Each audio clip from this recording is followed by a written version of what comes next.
It seems that the patience of senators and Republicans is running out, because yesterday in the United States Senate, Congress issued an ultimatum simultaneously to Donald Trump and Vladimir Putin.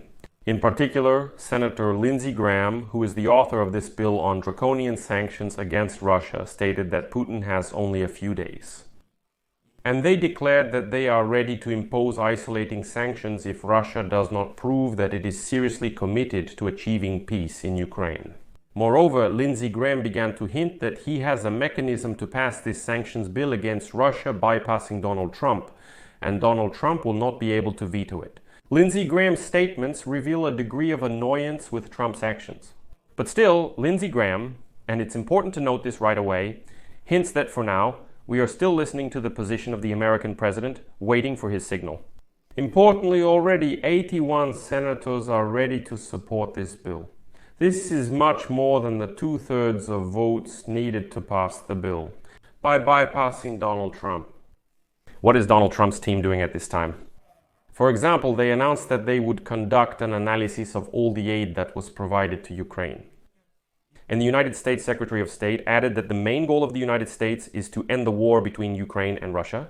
But at the same time, they are not launching new packages of military, financial, or economic aid, but want to once again conduct a full audit of all the aid that was previously provided.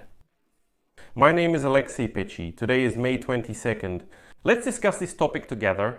But before we start, I ask you to subscribe to this channel, leave a like, and write a comment, so that the algorithms recommend this episode to as many viewers as possible.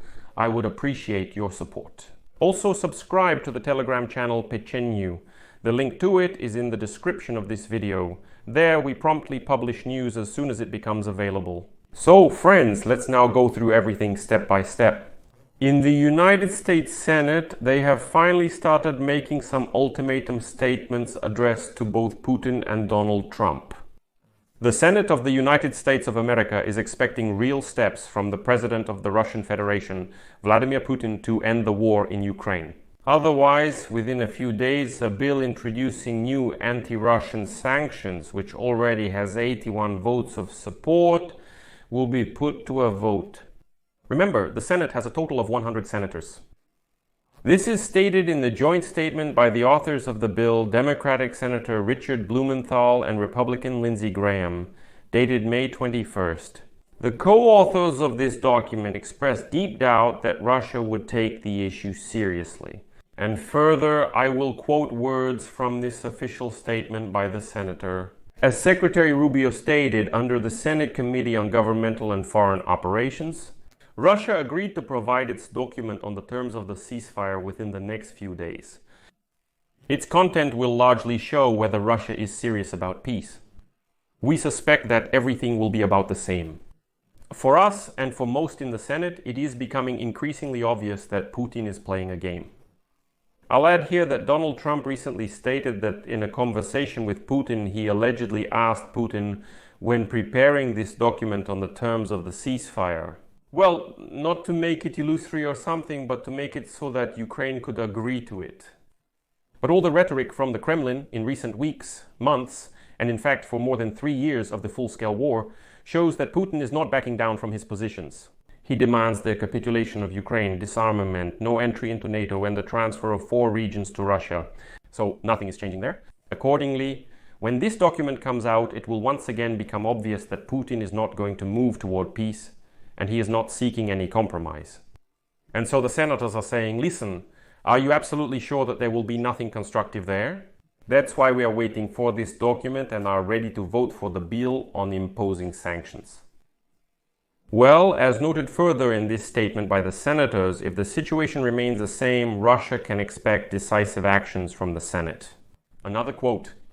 For this purpose, we are extremely pleased that we now have 81 co-authors of the bill on sanctions against Russia for its barbaric invasion of Ukraine.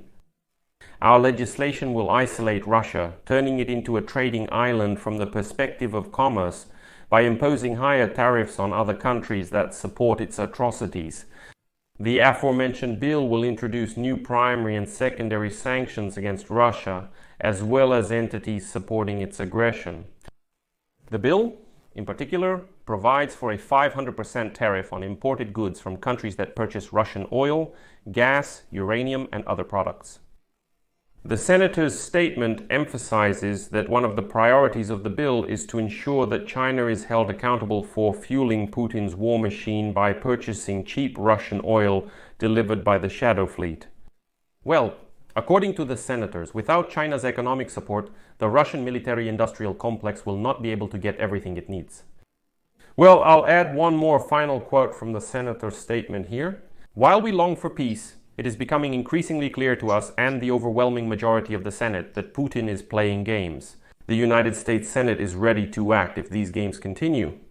But interestingly, behind the scenes, behind closed doors, those same senators hint that we are giving a few more days because Trump asked us to do so. Trump is confident that Putin will soon announce a ceasefire document. Yes, the kind that everyone will definitely agree to, so there will be no point in imposing sanctions. On the other hand, senators can just set up a huge trap for Donald Trump. And why are they delaying?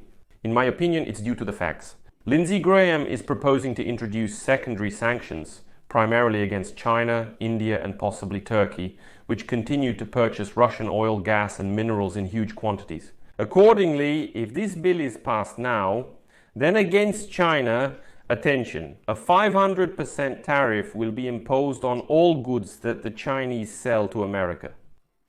This absolutely contradicts the fact that Trump recently made a deal with the Chinese for a temporary suspension of the introduction of these 145% tariffs. That is, they lowered them in order to try to negotiate. Senators suggest imposing sanctions on Russia, secondary sanctions on China, and 500% tariffs. Well, in fact, this would mean a total trade embargo. This directly contradicts Donald Trump's policy and administration's approach towards China.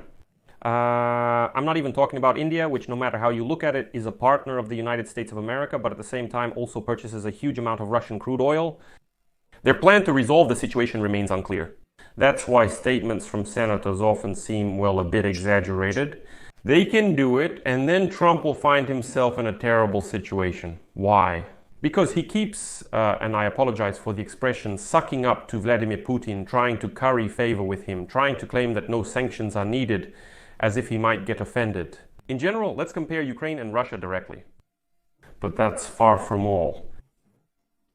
And here it's important to understand how the United States Department of State currently views Russia's war against Ukraine. Marco Rubio declared that the primary objective of the United States is to conclude the Ukraine-Russia conflict. But instead of striking Russia now in order to end this war as quickly as possible and increasing military aid to Ukraine, no, the United States will not do that. Instead, the United States will conduct a repeated review of all the aid that has been provided to Ukraine in recent years. The American administration will look into this issue in detail if any illegal appropriation is discovered.